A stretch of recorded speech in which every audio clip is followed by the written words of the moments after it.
Gracias, señor presidente.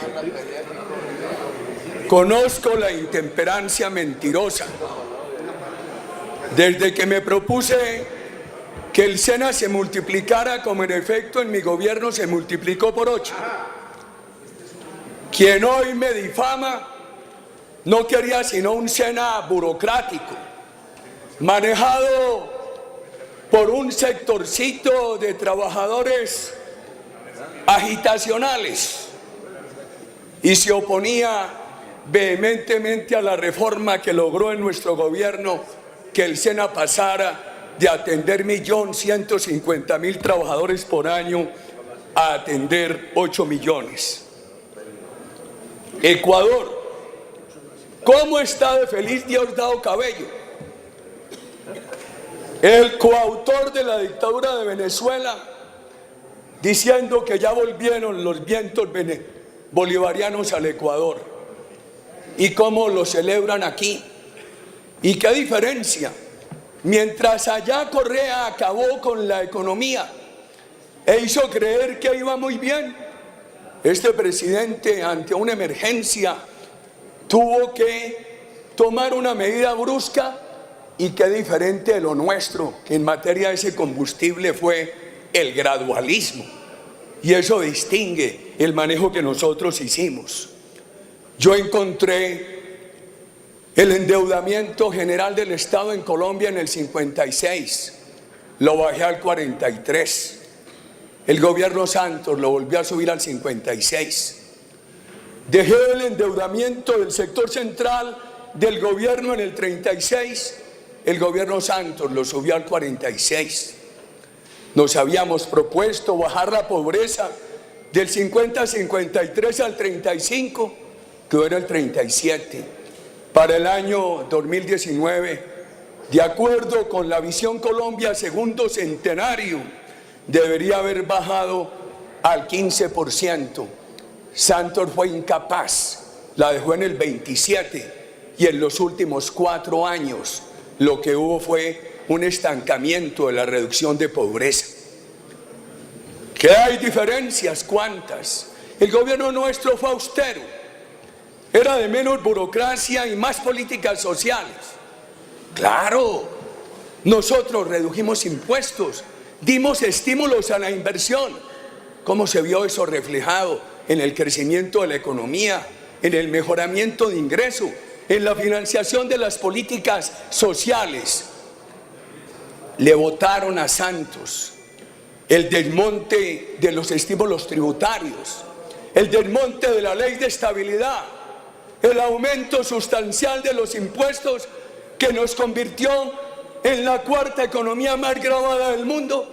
Y desde el año 2014, antes de que cayeran los precios del petróleo, ya se veía el declive de la confianza de inversión en Colombia.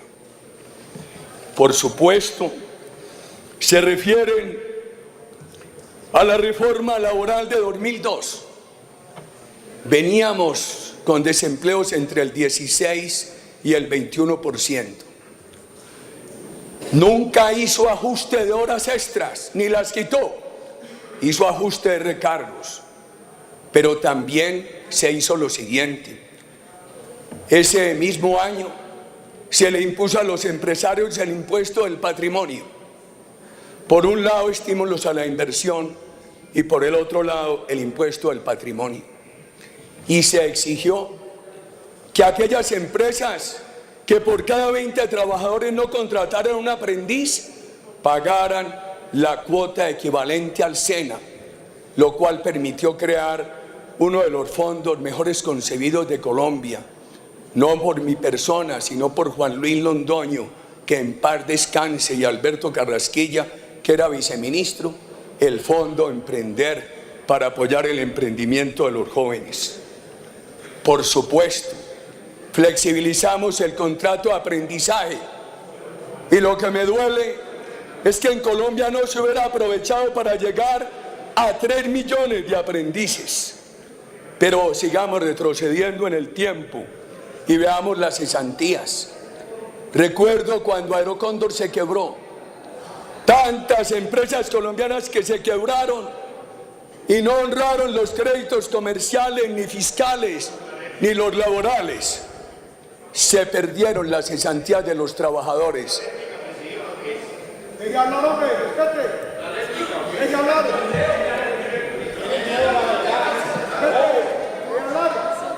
Entonces, desde que se aprobó esa reforma que acaban de cuestionar nuevamente, no se pierde un peso de la cesantía de los trabajadores de Colombia. Déjeme, esto tiene argumentos para responder. Esto tiene argumentos para responder. Desde que se aprobó esa reforma, señor presidente, no se pierde un peso de las cesantías de los trabajadores de Colombia. Pero le agrego, esa reforma avanzó sustancialmente en beneficio del derecho colectivo del trabajo.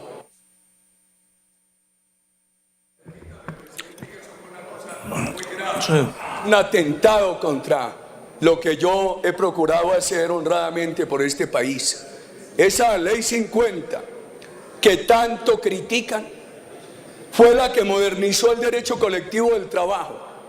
Por primera vez este país se elevó a la categoría de delito la persecución sindical. Fue en esa ley.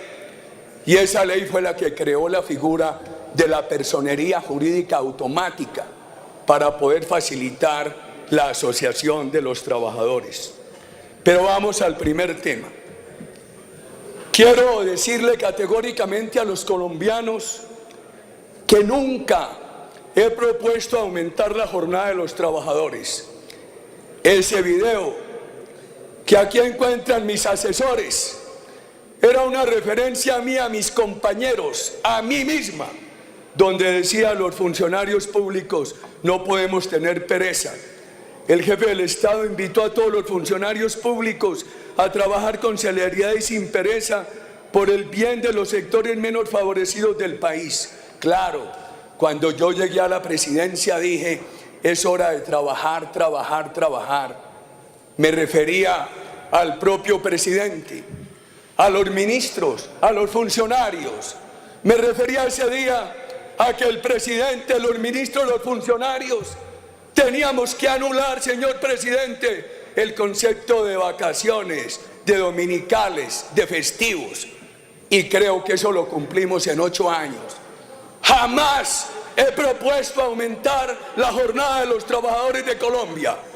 Al contrario, en la ley 50 tan criticada, introduje 2 horas semanales en las empresas de más de 50 trabajadores que tenían que dedicar a la cultura, a la recreación y al deporte.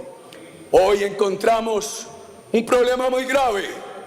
Encontramos el problema de que en Colombia es un país en el que se necesita trabajar 56 horas a la semana para el mínimo vital, y es un país con una relación crítica